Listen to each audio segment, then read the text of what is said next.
Jawabannya sederhana, karena Yakub melihat Lea Mandu. bukan sebagai pelampiasan seksualitas. Lea selalu melihat Tuhan sebagai sumber kebahagiaannya. Oke, dia selalu melihat Tuhan sebagai sumber kebahagiaan, dan hal yang sama juga berlaku kepada setiap dari kita. Ya, baik mereka yang berada dalam hubungan keluarga disfungsional, baik mereka yang berada dalam keluarga yang abusif, kita nggak selamanya bisa mengubah pasangan kita. Iya kan? Kita nggak selamanya bisa mengubah orang tua kita. Betul. Kesabaran penting, dan memang lebih banyak bergumul dengan Tuhan, bukan curhat boleh, tapi maksudnya tujuan utamanya adalah Tuhan kan gitu. Lebih banyak bersyukur, lebih banyak melihat diri sendiri daripada melihat orang lain gitu. Itu kan yang sering terjadi pada kita sebagai orang muda kan.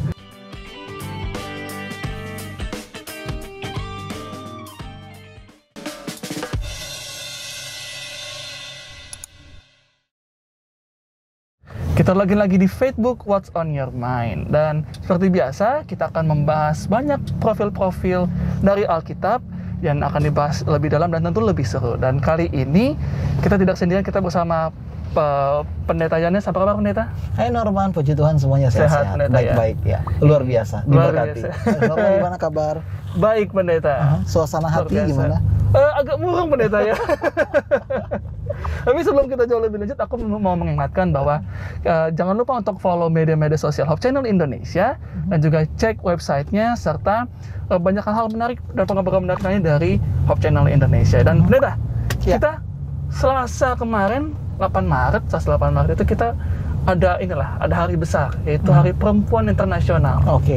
Jadi di mana kita memang diingatkan kembali lah ya, bahwa menghormati perempuan sebagaimana mereka. Wah, bahasanya bagus. Bahasanya bagus. Nah, pendeta, menurut pendeta, bagaimana kita seharusnya laki-laki menghormati atau apa ya istilahnya ya, memperlakukan seorang wanita, pendeta? Karena ada mungkin beberapa lelaki yang menganggapnya ya udah itu manusia biasa, atau mungkin ada menganggap ini objek gitu. Ya, itu sih kayaknya menjadi dilema ya, bagaimana kita harus memperlakukan wanita ya. Kalau menurut gue pribadi sih, kita harus memperlakukan wanita ya sebagai wanita, sebagai perempuan, sesuai dengan kodratnya mereka ya. Kodrat. Nah, tapi gimana cara kita melihat kodrat mereka, itu sih yang penting. Dan kalau kita melihat dalam kitab Kejadian, memang wanita itu diciptakan bukan saja untuk dikasih, tapi untuk mengasihi juga. Jadi perempuan tidak lebih rendah daripada kita, tapi mereka itu berada dalam jenjang yang setara. Iya, begitu. Betul. Nah, tapi yang kalau kita melihat sekarang kan perempuan sering kali menjadi sering kena objektifikasi kan. Iya, itu dia pendeta. Iya. Nah, masalahnya bagaimanapun juga kita akan pernah tahu gimana perasaan mereka, karena kita laki-laki. Laki-laki, betul. Ya, jadi kita sebanyak kali kan perempuan merasa laki-laki itu kayak melihat perempuan sebagai sosok yang ditindas, tapi kita nggak merasa kita pernah berbuat demikian. Hanya itu selalu terjadi sih kalau menurut gua. Iya sih. Selalu terjadi. Betul, pendeta. Karena dari pihak laki-laki pun merasa bahwa kayaknya saya mengerti wanita, kayak lagu ya. Saya kayaknya mengerti wanita, padahal kan sebenarnya memang wanita ingin dimengerti, tapi jangan dari kacamata kita sebagai pria. Iya. Dan pertanyaannya dimengerti sebagai apa dulu nih? Nah, itu dia pendeta. Begitu. Jadi di tengah-tengah masyarakat kita sekarang kan ada kayak dua kutub berbeda kan, antara mereka yang melihat perempuan itu sebagai objek, dan yang kedua adalah mereka melihat perempuan sebagai sosok yang telah dibebaskan. Jadi mereka itu bebas berkarya, bebas berekspresi, dan wanita dan perempuan dan laki-laki itu tidak bisa menghakimi mereka begitu saja. Betul. Nah, tapi kedua ekstrem ini agak-agak gimana gitu, agak-agak rumit. Iya, benar. Jadi beberapa orang beranggapan kan. Jadi waktu itu gue pernah kan olahraga ke GBK kan. Jadi gue kaget di sana. Jadi kayak dua spektrum dari pandangan itu ada di GBK. Dari perempuan yang bercadar banget, kayak dari atas sampai ke bawah itu ketutup, tapi mereka tetap jogging dan mereka foto-foto. Gue juga nggak tahu apa yang mereka foto. Kan pakai cadar kan tuh, apa yang mau foto. Itu yang pertama. Terus yang kedua, perempuan yang benar-benar jogging itu olahraga tuh kayak terbuka banget bajunya. Jadi ya itu melambangkan dua spektrum berbeda dari pandangan kita mengenai perempuan. Begitu. Tapi pertanyaannya adalah bagaimana dengan kita pribadi? Bagaimana cara kita melihat perempuan? Itulah pertanyaan yang kita mau diskusiin sih sebenarnya untuk hari ini. Iya, dan memang menariknya karena salah satu tokoh yang akan kita bahas pada hari ini tokoh sentral sebenarnya pendeta ya. Walaupun orang menganggap bahwa ini minor nih, dan orang menganggap bahwa dia ya itulah maksudnya tidak berperan banyak gitu loh. Padahal sesungguhnya ya ini salah satu tokoh sentral yang mungkin seringkali kita abaikan. Memang diabaikan kok. Iya, memang sering betul sebenarnya. Sering diabaikan, baik oleh kita, baik dalam kehidupannya pun dulu begitu kan. Sering diabaikan. Nah, jadi untuk cari lebih tahu siapa tokoh yang akan kita bahas, jangan kemana-mana, tetap di Faithful.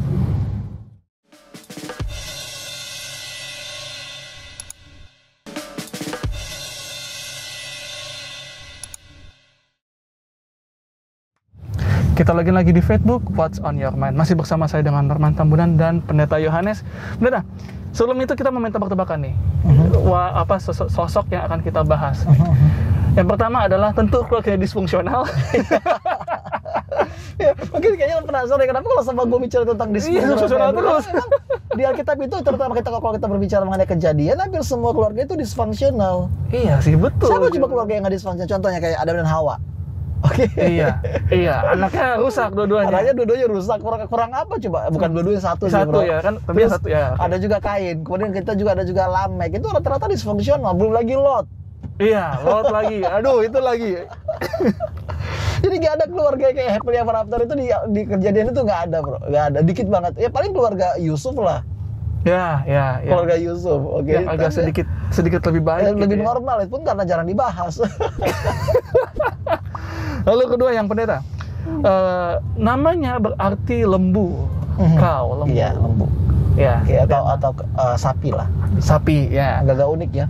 Iya, kenapa nama perempuan ini samakan dengan itu? Iya. Lalu yang ketiga cluenya adalah dia punya adik yang jauh lebih cantik dan lebih dicintai. Iya, itu yang paling sakit sih menurut gue pribadi. Iya. Aduh. Kenapa begitu pendeta? Kadang-kadang kita lihat adiknya kayaknya lebih cantik daripada kakaknya. Kakaknya ada sakit hati kan? Aduh.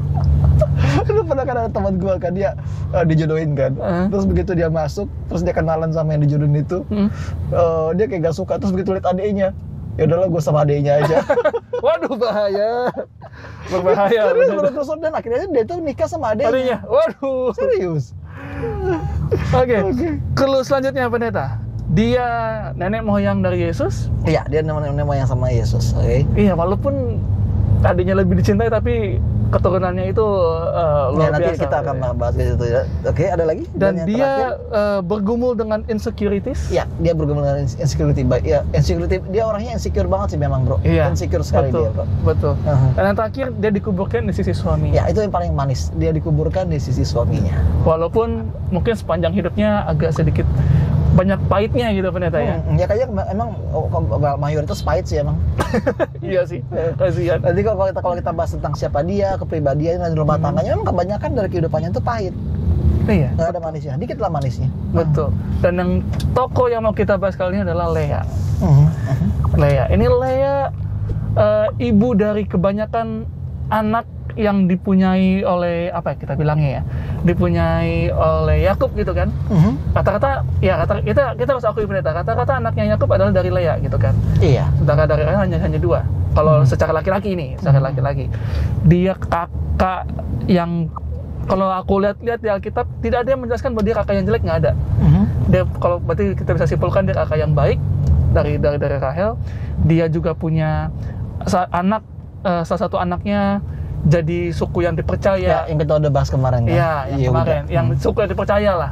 Nah, dua anaknya sebenarnya yang jadi yang signifikannya. Iya, pertama adalah Yehuda, yang kemudian menjadi nenek moyang dari Yesus. Yang kedua itu adalah sebentar.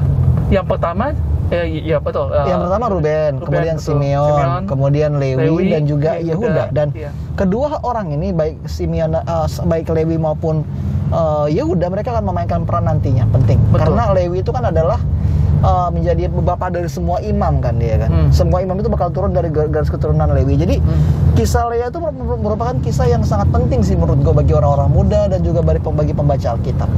Ya, setuju pendeta, sepakat. Tapi memang opening itu agak unik karena pertama adalah Lea ini nama artinya itu kayak tadi namanya itu berarti kayak lembu. Okay? Atau juga cow. Agak-agak ambigu kenapa dia namanya demikian. Tapi yang jelas adalah adiknya Rahel itu namanya artinya adalah iu atau domba. Jadi mereka itu kayak kontras banget. Kontras sekali antara yang sapi dan juga domba. Dan kemudian kalau kita melihat lagi di ayat 16 dikatakan Kejadian 29 ayat 16 bisa baca, bro? Kejadian 29 ayat 16. ayat yang ke-16. Oke, atau gua aja dulu ya. Oke. Laban mempunyai 2 anak perempuan. Yang lebih tua namanya Lea dan yang lebih muda namanya Rahel.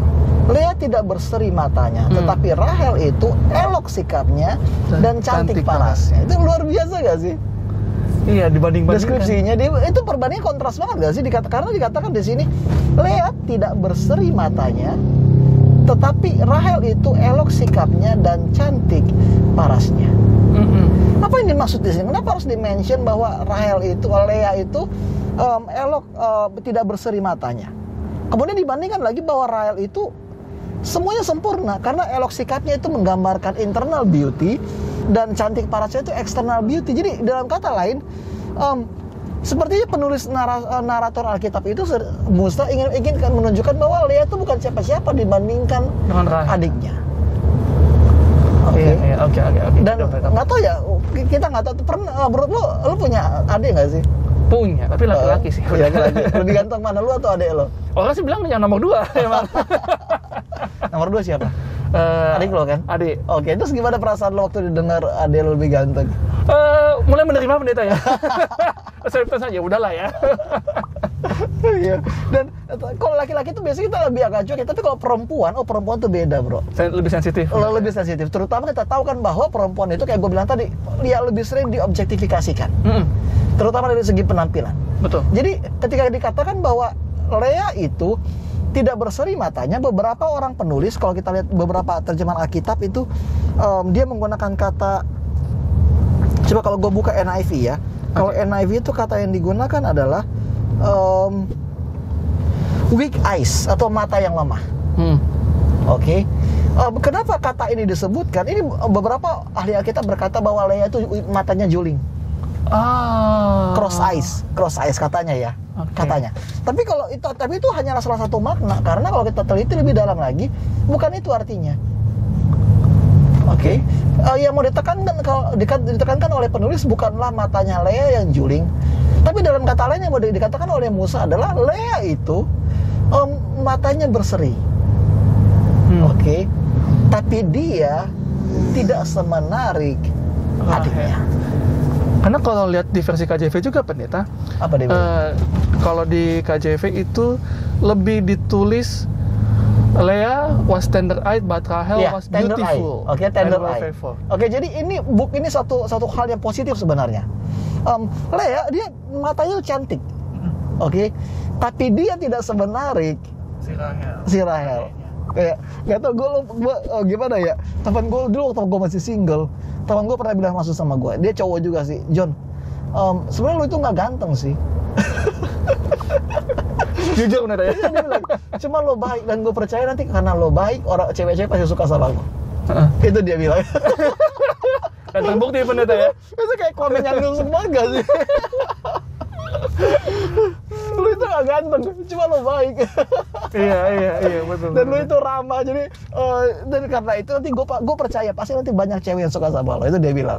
Well, gue bukan mau sombong ya, cuma gue nggak tahu apakah ramah. Ya buktinya sekarang gue menikah. Iya. Jadi maksudnya tergenapi gitu. Dan jadi gue percaya itu gue menikah bukan karena gue ganteng, cuma karena ya. Jadi dan hal yang sama juga terjadi kepada Lea. Dia gimana ya, kalau mereka datang berdua ke pesta kan, ya ampun Rahel bajunya cantik banget ya kamu ya, aduh rambutnya itu kayak aduh kayak ya permaisuri lah gitu ya. Mantap banget penampilannya. Kalau Lea kamu imut ya. Hanya satu. Lea kamu imut ya. Kalau Rahel banyak pujiannya. Komplimennya banyaknya, begitu masuk ke Lea udah cuma satu aja, kamu imut. Aduh sakit ya bener ya. Makanya orang-orang suka bilang, saya suka bilang sama orang-orang kan, saya itu orangnya nggak ganteng, saya imut. Itu nggak apa definisi imut? Iya apa? Yang menarik sebenarnya. Menarik. Jelek tapi menarik. Lalu. Oh iya, jelek tapi kamu menarik. Jadi inilah definisi utama dari Lea. Dia nggak cantik, tapi entah kenapa dari cara dia memandang ada satu yang berbeda dari Lea. Matanya tuh lembut kalau kata King James Version. Tender eye. Mungkin kalau dia ibaratkan lebih keibuan kali gitu pendeta. Iya, lebih keibuan. Tapi ya kalau kita mau jujur, cowok mana sih yang cari istri? Lihat dari matanya. Iya, betul. Kenapa sih kamu suka sama dia? Oh, karena dia langsing, karena dia putih tuh, bening tuh istilahnya. Tinggi, oke. Nggak ada orang cari istri. Kenapa kamu suka dia sama dia? Oh, dia keibuan. Nggak, iya susah. Itu jarang banget. Banyak kan itu main fisik kan pasti kan. Oh, iya. Karena bodinya tuh bagus, rambutnya hitam panjang, itu otomatis. Tapi kalau karena dia keibuan, karena dia matanya itu tulus, itu jarang banget. Iya. Dan ini yang membuat kisah Lea itu begitu menarik. Oke. Ini akan semakin menarik kita ulik lagi, jadi jangan kemana-mana, tetap di Facebook.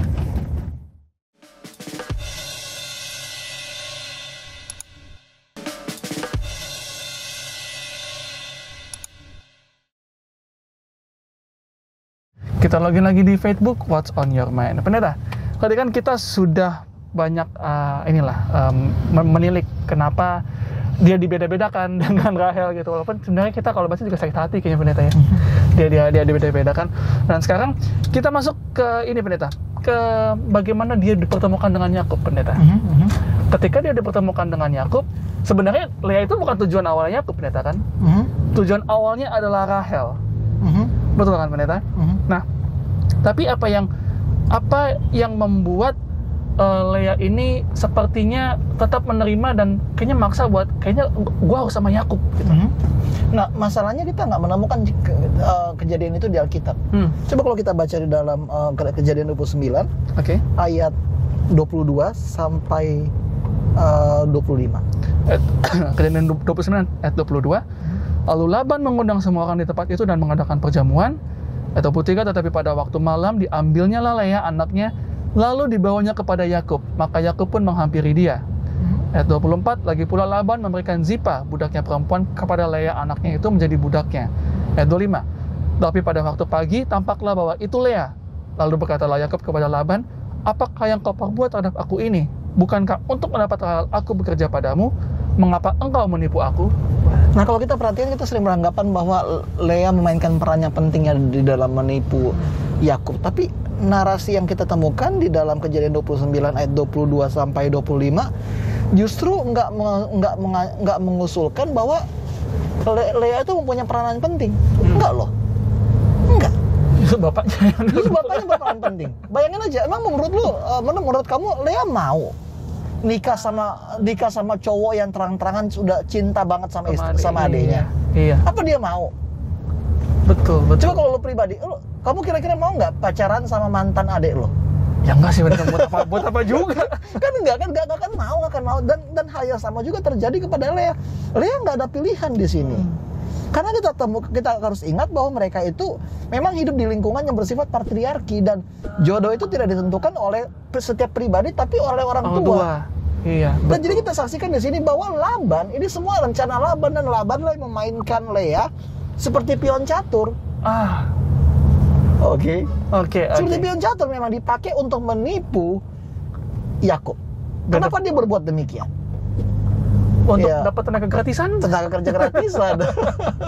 Dia rela untuk menggunakan anak perempuannya yang paling tua. Oke, dan alasannya ayat 26, it is not our custom here to give the younger daughter in marriage before the older one. Apa bahasa Indonesia itu? Tidak biasa orang berbuat demikian di tempat kami ini, mengawinkan adiknya lebih dahulu daripada kakaknya. Ya, itu alasannya dia. Nah, jadi nggak mungkin. Jadi bagi dia itu harus. Nah, tapi kenapa dari awal Laban itu nggak bilang? Iya, itu masalahnya pendeta. Kenapa Laban dari awal nggak bilang bahwa memang harus Lea duluan menikah?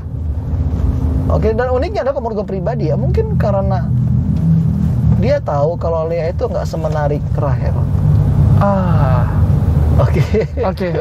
Ini asumsi aja sih, ini pemikiran bahwa dia tahu bahwa sebenarnya kalau Lea tidak sama Yakub, dia bakal kesulitan untuk cari jodoh.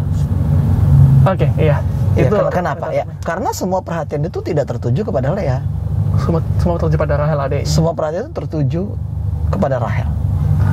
Iya, betul. Karena otomatis ya, kalau ada yang lebih cantik, kenapa harus kepada yang nomor 2? Ah. Iya kan, dan kita harus ingat juga bahwa posisinya Lea itu yang paling tua. Jadi agak sulit bagi Lea untuk mencari jodoh. Kenapa? Karena adiknya memang lebih cantik. Dan difavoritkan memang. Jadi salah satu cara bagi Laban supaya untung dua-duanya dan supaya daripada nanti Lea nikahnya terlambat, dan ketika Lea nikah terlambat otomatis Rahel nikah terlambat dong. Yang lebih baik dia manfaatkan Yakub yang ada di sana. Agak licik sebenarnya menurut saya caranya Laban ya. Agak licik memang. Dan tapi uniknya adalah Yakub gimana ya nggak sadar ya. Jadi dikatakan but when evening came, Laban itu mengambil anaknya Lea dan membawanya kepada Yakub, dan Yakub menghampiri dia. Dan ketika pada pagi hari datang, kalau dalam bahasa Inggris when morning came, there was Leah. Ini suatu kata yang sangat-sangat tragis. Kalau dalam bahasa Ibrani ada kata behold. Ketika pagi datang, perhatikan bahwa itulah Leah. Jadi dalam kata lain, Yakub pada malam hari dia pergi ke tempat tidur dengan ekspektasi bahwa dia itu pasti nikah bahagia selamanya dengan Rahel. Tapi pada pagi hari yang muncul ternyata Leah. Aduh. Dan apa yang terjadi kemudian? So Jacob said to Laban, dan maka Yakub berkata kepada Laban, dia marah loh di sini. Kenapa saya ditipu? Dan perhatikan, mungkin kita selalu lihat ya bahwa ketika kita membaca kisah ini, kita selalu melihat semuanya dari kacamata seorang Rahel. Di mana Rahel dan Yakub itu adalah cinta abadi yang menunggu bertahun-tahun, bekerja bertahun-tahun supaya dapat. Ternyata mereka ditipu. Tapi kalau lo dalam posisi Lea, gimana yang akan lo rasakan? Lo masuk ke pernikahan yang pertama yang nggak lo inginkan, yang kedua yang lo tahu bahwa ini akan memicu konflik lebih jauh dengan adik yang jelas-jelas lebih superior daripada lo, dan yang ketiga gimana perasaan lo ketika pada pagi hari suami yang kamu nikahi itu secara terbuka menunjukkan kemarahannya dan ketidakinginannya terhadap kamu. Kayak FTV pendeta ya? Kayak FTV banget. Dan ini dan perasaan Lea, gue kayaknya tuh tercabik-cabik banget. Dia tahu bahwa seumur hidup dia pasti terperangkap. Dan dia tahu bahwa seumur hidup kayaknya dia nggak akan dicintai. Dia tahu bahwa seumur hidup itu dia tidak akan pernah bisa dicintai. Tapi uniknya adalah kalau kita lihat dalam ayat 26, it is not our custom. Coba baca lagi ayat 26, bro. Jawab Laban, tidak biasa orang berbuat demikian di tempat kami ini. Mengawinkan adiknya lebih dahulu daripada kakaknya. Ya. Kenapa Laban harus berkata kayak gini? Supaya mungkin Yakub ada rasa bersalah atau? Enggak juga. Ini merupakan subtle reference dari apa yang diperbuat Yakub kepada Ishak. Ya kan, kami tidak akan memberikan yang lebih muda sebelum yang lebih tua. Kenapa? Karena Yakub merebut hak keturunannya. Kalau dalam Midrash, buku tradisi orang-orang Yahudi, Yakub bertanya kepada Lea, kenapa kamu waktu malam dan di tengah kegelapan saya memanggil Rahel tapi kamu menjawab? Lea langsung jawab, karena di dalam kebutaan Ishak dia bertanya Esau dan kamu mengaku. Itu kayak kena banget gak sih itu aja? Iya. Itu kalau dalam tradisi Yahudi. Jadi kebalik, itu semuanya apa yang terjadi di sini itu merupakan kayak hukuman dari tipu daya Yakub yang terjadi sebelumnya. Tapi kita saksikan bagaimana Lea bukanlah oknum yang diuntungkan di sini. Dia dirugikan banget. Betul. Dan seumur hidupnya, kayak tadi lo bilang kan, dia tahu, dia tahu bahwa dia akan selalu hidup di bawah bayang-bayang adiknya. Adiknya yang jauh lebih superior, adiknya yang jauh lebih cantik, lebih berbakat, dan dicintai orang banyak tentunya. Dan dicintai orang banyak. Kemudian ayat 31 coba baca. Ayat 31. Ketika Tuhan melihat bahwa Lea tidak dicintai, dibukanyalah kandungannya, tetapi Rahel mandul. Ya, itu luar biasa banget ayat ini. Dan ketika Tuhan melihat bahwa Lea tidak dicintai, dibukanyalah kandungannya. Dan selama kehidupannya dia itu berjuang.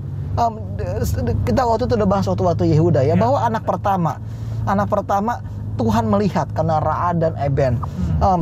Sudah pasti Tuhan akan mencintai saya. Anak kedua Shimeon dari Shema, Tuhan mendengar. Sudah pasti dengan kelahiran anak kedua itu saya pasti lebih dikasihi. Dan anak ketiga juga Lewi dipersatukan, adalah harapan dia supaya dia itu bisa dipersatukan. Tapi tetap saja enggak. Dan anak keempat, she conceived again. And when she gave birth to a son, apa namanya kalau ayat 35, mengandung pula lah ia lalu melahirkan seorang anak laki-laki, maka ia berkata, sekali ini aku akan bersyukur kepada Tuhan. Itulah sebabnya ia menamai anak itu Yehuda. Sesudah itu ia tidak melahirkan lagi. Oke, jadi anak pertama dan kedua dan ketiga itu dia selalu berharap, saya ingin dicintai Tuhan. Iya. Karena dia tahu bahwa dengan adanya anak, ada kemungkinan besar suami itu bakal lebih perhatian, lebih sayang sama dia. Tapi entah kenapa anak pertama lahir, anak kedua lahir, anak ketiga lahir itu dia tetap nggak dicintai. Tetap aja nggak ada yang berubah dari diri Yakub. Mungkin teman-teman nanya, ya kalau nggak cinta kenapa masih bisa punya anak dong? Well, jawabannya sederhana, karena Yakub melihat Lea mandul, bukan sebagai pelampiasan seksualitas. Mereka masih berhubungan suami istri, tapi tetap aja dia nggak dicintai.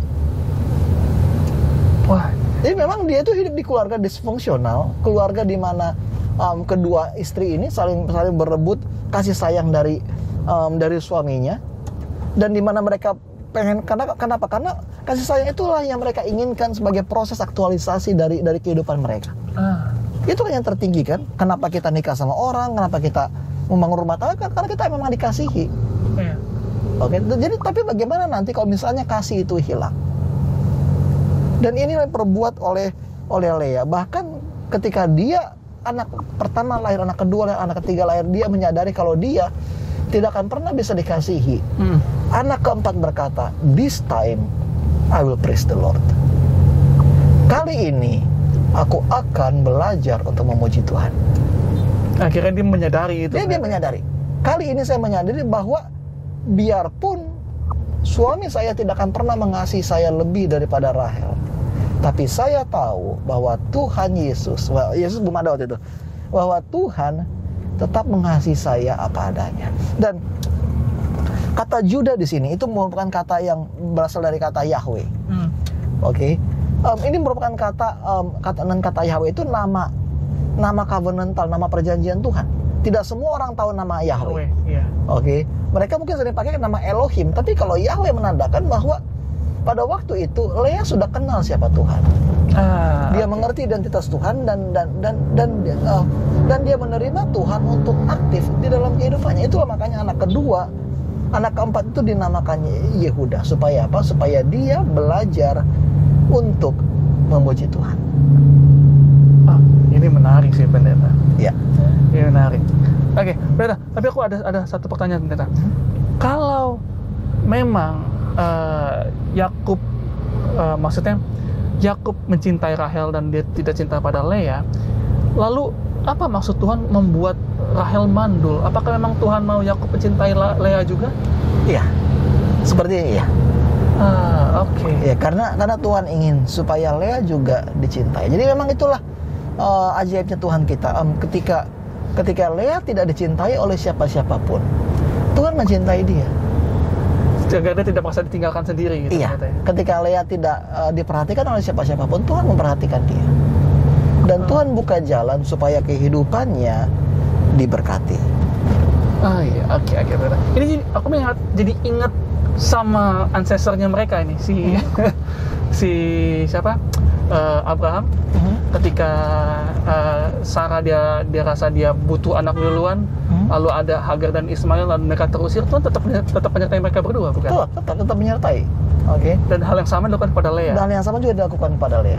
Ketika dia tidak cintai, tapi Tuhan itu tetap ada dalam kehidupannya. Dan ketika kita melihat kehidupan Lea lebih jauh, kita bakal tiba di dalam satu kesimpulan bahwa mungkin Tuhan tidak mengabulkan doa kita secara spesifik. Jadi kan karena doanya Lea itu cuma satu, dia pengen supaya dikasihi oleh Yakub.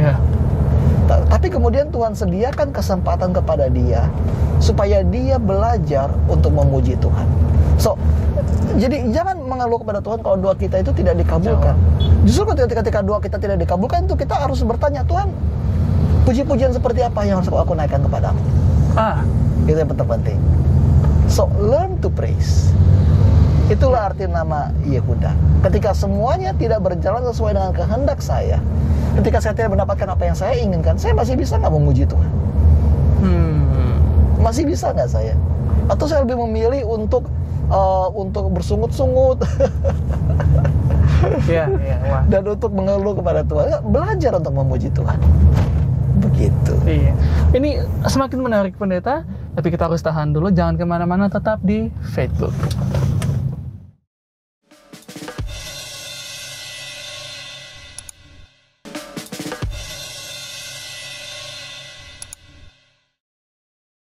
Kita login lagi di Facebook, What's on Your Mind. Dan pendeta, aku mau bertanya pendeta, tadi kan kita berakhir dengan Yehuda. Ketika Yehuda lahir, apakah setelah Yehuda lahir Lea sudah berhenti di situ? Atau mungkin ada pekerjaan lain yang dia buat? Seperti yang gue bilang tadi ya, bahwa Lea itu hidup di tengah-tengah keluarga yang disfungsional. Dan ketika kita berbicara menikah dengan hidup dalam keluarga poligami yang ternyata salah satu istrinya itu, istri mudanya itu adalah adiknya sendiri. Itu Lea nggak mengalami perubahan 180 derajat, enggak. Kita perhatikan bahwa setelah Yehuda lahir, Rahel itu agak marah. Rahel berkata, berikan aku anak. Dia teriak loh kepada Yakub. Terus kata Yakub, menurut kamu gue Tuhan? Iya, dia kesal sendiri Yakub. Dia jengkel lah. Nanti kayak menarik juga sih kalau kita mau bahas tentang Rahel. Tapi kemudian dibuat oleh Rahel adalah dia ambil gundiknya dan diberikan kepada Yakub untuk memperoleh anak. Oke, itu di pasal selanjutnya sih itu, bro. Kejadian 30 benar? Kejadian 30 ya.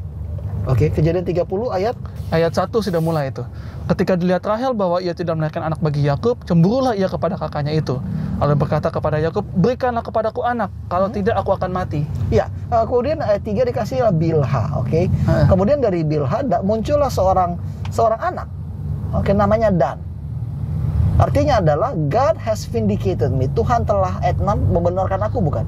Allah telah memberikan keadilan kepada aku. Memberikan keadilan kepadaku. Oke, dan setelah itu kemudian Lea juga panas. Baca ayat 9. Ayat 9 ketika dilihat Lea bahwa ia tidak melahirkan lagi, diambilnyalah Zilpa budaknya perempuan dan diberikan kepada Yakub menjadi istrinya. Oke. Dan kemudian juga Zilpa melahirkan seorang anak laki-laki kepada Lea dan namanya siapa? Gad. Oke, jadi mereka ini kayak agak panas-panas. Tapi bukan berhenti di situ saja juga. Zilpa memberikan anak yang kedua dan dia bahagia banget karena anak kedua ini dan namanya adalah Asyar. Oke, jadi itu intens banget, bro. Persayaan itu intens banget. Ya, ketika Rahel melihat dia nggak punya anak, diambil gundiknya. Oke, tapi begitu lahir anaknya, Lea juga panas, diambil lagi gundiknya dan melahirkan 2 orang anak. Oke, kemudian baca lagi ayat 14. Ayat 14. Ketika Ruben pada musim menuai gandum pergi berjalan-jalan, didapatinya lah di padang buah dudaim, lalu dibawanya kepada Lea ibunya. Kata Rahel kepada Lea, berilah aku beberapa buah dudaim yang didapat oleh anakmu itu. Jawab Lea kepadanya, apakah belum cukup bagimu mengambil suamiku? Sekarang pula mau mengambil lagi buah dudaim itu anakku. Panas banget gak sih dia? Wah, panas banget kayak, belum cukup suami gua yang lu ambil. Sekarang lu mau ambil buah dudaim lagi. Nah, buah dudaim ini adalah buah yang merangsang kayak membuat perempuan tuh jadi lebih subur sih. Itu makanya Rahel minta sama Lea untuk buah itu. Oke, jadi karena dia percaya kalau dengan buah itu dia itu bakal lebih subur lagi. Kemudian apa kata Rahel? Kalau begitu biarlah ia tidur dengan engkau pada malam ini sebagai ganti buah dudaim anakmu itu. Ada negosiasi dia. Wah, ini makanya bro, jangan poligami bro, rumit bro. Memang sih dari segi kepuasan memang ada kepuasan tersendiri, tapi rumah tangga mereka itu hancur banget memang. Dia tukarkan satu malam dengan suaminya supaya dia dapat buah dudaim itu. Kemudian ada 17. Ayat 17, lalu Allah mendengarkan permohonan Lea mengandung dan melahirkan anak laki-laki yang kelima bagi Yakub. Iya, oke, itu luar biasa kan? Allah mendengarkan Lea. Dan ayat ke-19, Lea mengandung lagi dan memberikan Yakub anak ke-6 dan namanya adalah Zebulon. Oke, jadi perbandingan anak yang diberikan oleh Lea sama Rahel itu jauh banget. Dan dari segi peranakan itu emang Lea itu lebih gimana? Dia diberkati oleh Tuhan memang dari segi itu. Baik jika yang melahirkan sendiri maupun dari gunding-gundingnya. Oke. Tapi yang uniknya adalah yang membuat yang membuat Lea berbeda itu, perhatikan, ketika anak-anaknya dari gundik lahir, dia tidak ada menyebut nama Tuhan. Iya. Oke, contohnya kayak ayat ketika Asher lahir, ayat 13. Oke, how happy I am. Lihat ayat 13, baca kan? Berkatalah Lea, aku ini berbahagia. Tentulah perempuan akan menyebutkan aku berbahagia. Maka ia menamai anak itu Asher. Ya, ayat 11 juga. Ayat yang ke-11, berkatalah Lea, mujur telah datang. Maka ia menamai anak itu Gad. Oke, perhatikan, itu dia nggak ada sebut nama Tuhan di situ. Tapi begitu anak itu lahir dari rahimnya dia sendiri, coba baca 18, itu namanya Isakar, nama Tuhan itu ada. Oke, yang terakhir juga Zebulon, dia nggak ada sih nama, itu dia sebutkan lagi, Tuhan telah memberikan satu pemberian luar biasa. Artinya apa? Ketika anak-anak dari gundik ini lahir, dia nggak melihat itu, dia bahagia. Tapi kebahagiaan itu beda sekali ketika anak itu lahir dari rahimnya sendiri. Dia tahu bahwa kedua anak yang lahir dari gundiknya itu bukanlah berkat yang sah dari dia. Jadi ada kejujuran pribadi di dalam diri Lea itu sangat menarik. Biarpun dia terlibat di dalam kompetisi yang sangat tinggi dengan adiknya, tapi dia tahu siapa dia. Ada awareness dalam dirinya yang membuat dia itu menjadi lebih jujur. Berbeda dengan Rahel. Oke, ketika Rahel itu mengambil anak dari gundik, ketika dia mengambil gundiknya, siapa nama anaknya kan ayat 6 itu kan? Berkatalah Rahel, Allah telah memberikan keadilan kepadaku, juga telah didengarkannya permohonanku dan diberikannya kepadaku seorang anak laki-laki. Allah. Jadi dia bilang, Allah telah memberikan keadilan. Dan bahkan ketika anak kedua Rahel itu lahir lagi, ayat 8 apa katanya? Aku telah sangat hebat bergulat dengan kakakku dan aku pun menang. Itu perhatikan. Dia semua gimana ya? Semua nama-nama anak Lea itu lebih ke arah kayak personal thanksgiving. Iya, betul. Tapi bagi Rahel enggak. Dia anggapnya persaingan. Dia tuh pengen dia menang. Tapi kalau Lea, dia benar-benar menyadari bahwa anak itu adalah berkat, dan dia punya anak bukan sekadar untuk lebih dicintai, bukan karena dia lebih ingin aja diperhatikan sama Yakub. Dia ingin supaya dianggap, supaya dipandang, supaya bukan dinomor duakan. Bukan untuk lebih, tapi dia hanya ingin diperhatikan aja. Iya. Dan inilah yang membuat kisah Lea itu luar biasa, karena di dalam keheningan dia berjuang untuk dicintai. Tapi aku jadi pikir, Pendeta, sebelum kita masuk ke pertanyaan selanjutnya, ketika Rahel, apakah ini juga maksudnya ketika Rahel dia dapat anak dari gundik-gundiknya, Lea juga begitu, apakah ini mungkin imbas dari dia difavoritkan ketika di masa lalu dan Lea tidak, sehingga Lea lebih legowo orangnya dan Rahel mungkin lebih... Ya memang nanti kita bakal bahas itu kalau kita berbicara mengenai Rahel ya. Tapi kita perhatikan mana yang lebih enak lahir dengan penampilan yang rupawan atau lahir dengan penampilan yang biasa. Nanti kita bakal bahas mengenai itu di kisah Rahel. Ini menarik. Tapi pada akhirnya kan apakah Yakub menyadari cintanya? Iya. Gimana menurut kamu? Iya, kalau ditanya apakah Yakub menyadari bahwa Lea yang terbaik untuknya, kayaknya sih enggak sih, Pendeta, karena sampai akhir pun dia kan lebih mencintai Rahel. Tapi menurut Pendeta bagaimana? Coba kita buka Kejadian 39. Kejadian 39 ayat 29. Kejadian 39 ayat yang ke berapa, Pendeta? 29 sampai 31. Sorry, Kejadian 49.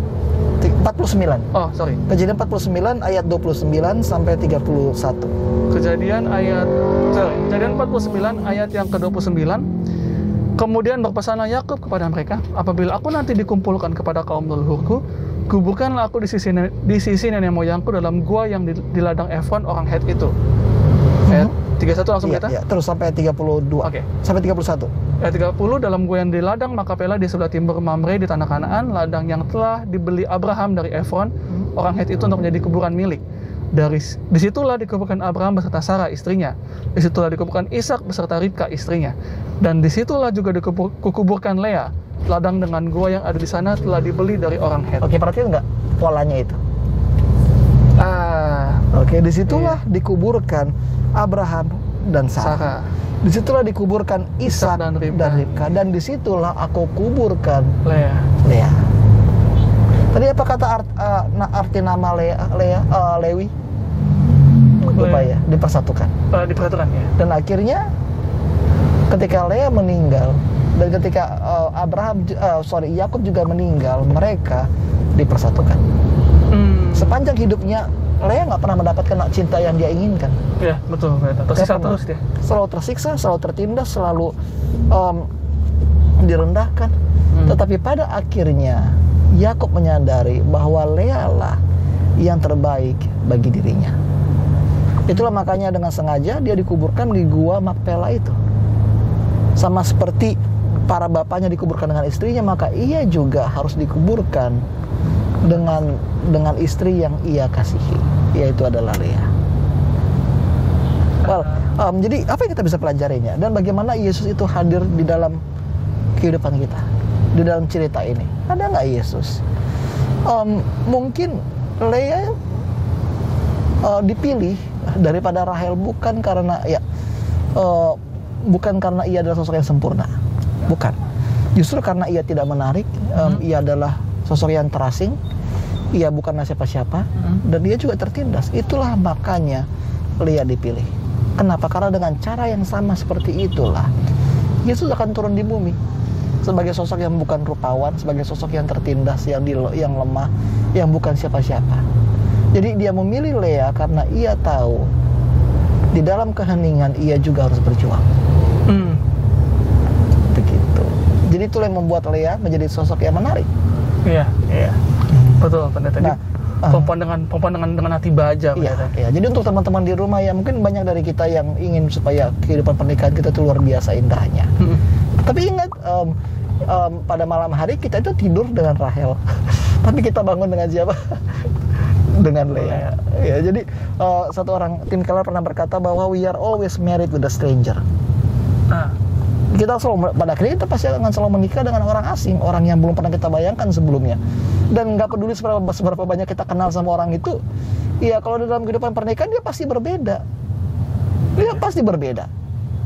Oke, pasti ada sifat-sifat yang kita nggak suka, pasti ada perilaku yang tidak seperti kita harapkan. Dan sebelum nikah mungkin dia kelihatan sebagai orang yang rohani. Oke, tapi belum tentu ia juga bisa menuntun kerohanian pasangannya. Kan begitu. Jadi untuk semua kejadian seperti itu harus ingat bahwa in the morning it was always Lea. Pagi hari itu pasti selalu ada Lea. Kita mungkin menikah dengan semua kesempurnaan, tapi selesai itu pasti ada kekecewaan. Dan pertanyaan adalah what should you do with all of that disappointment? Apa yang harus kita lakukan dengan semua kekecewaan itu? Lea bisa kok lari begitu aja. Iya kan? Seharusnya dia kabur aja udah. Dia bisa kabur, tapi nggak, dia bertahan. Dia bertahan dan berjuang untuk dicintai. Oke. Itu bagus banget ternyata. Ya, saya nggak tahu bukan ada nggak teman-teman atau pemirsa-pemirsa yang pernikahannya tidak seindah yang bayangkan ya. Apakah ada yang dipukul oleh pasangannya? Apakah ada yang mengalami kesulitan ekonomi sekarang? Saya pemerintah nggak tahu. Oke. Tapi yang jelas adalah kisah Lea menunjukkan satu pola penting. Apapun kondisi kita, apapun situasi kita, harus belajar untuk memuji Tuhan. Ya. Jangan bersembunyi di balik kerohanian lah, nggak usah lah kita. Kayak tadi dibilang kan sama Rahel, dia pura-pura, padahal dia pakai gundik loh, tapi dia bilang, oh Tuhan telah membalas, memberikan keadilan kepada saya. Tapi itu kepura-puraan. Padahal itu bukan Tuhan.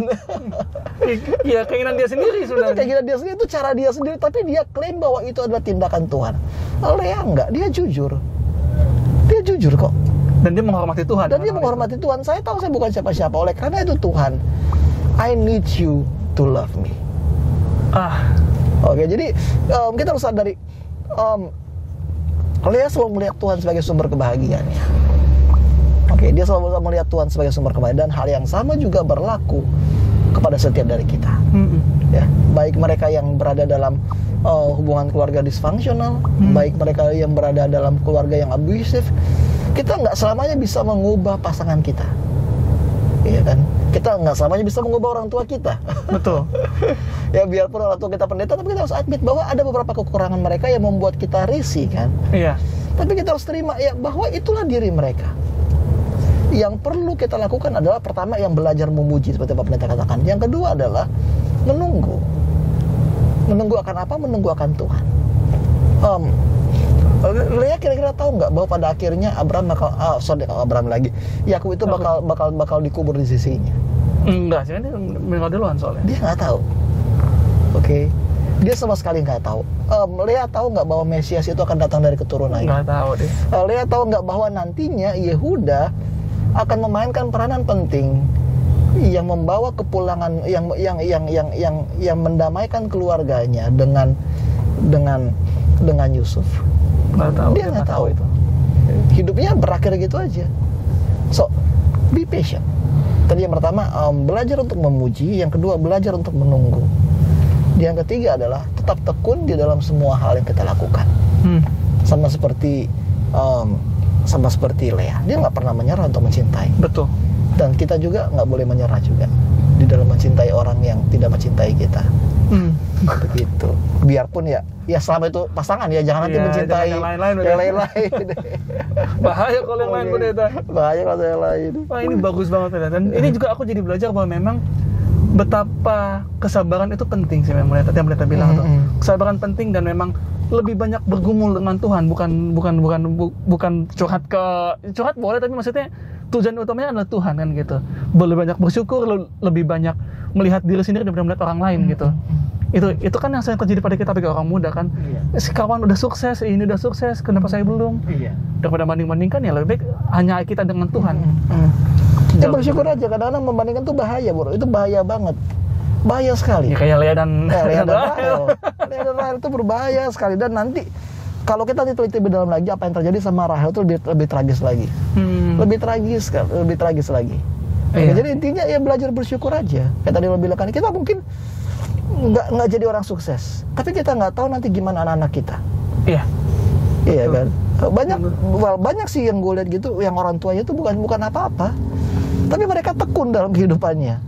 Beberapa mungkin yang orang tuanya itu hanya pendeta biasa yang nggak pernah jadi pemimpin segala macam, tapi begitu kita lihat anak-anaknya diberkati. Begitu. Jadi terkadang jawaban Tuhan itu mungkin kita sering kali berkata ya bahwa kita sering kali beranggapan bahwa jawaban Tuhan itu pasti terjadi. Ya memang pasti terjadi, tapi bukan berarti itu pasti terjadi di waktu kita. Iya, itu dia. Kadang-kadang bisa 2-3 generasi lagi, kadang-kadang bisa 4 generasi, kita nggak tahu. Yang perlu kita lakukan adalah ya tadi yang hal itu, belajar memuji, menunggu, dan melakukan dengan tekun apa yang kita lakukan pada saat ini. Itu dia, Pendeta. Oke, Pendeta, terima kasih banyak. Dan sebelum kita tutup, Pendeta boleh pimpin kita dalam doa.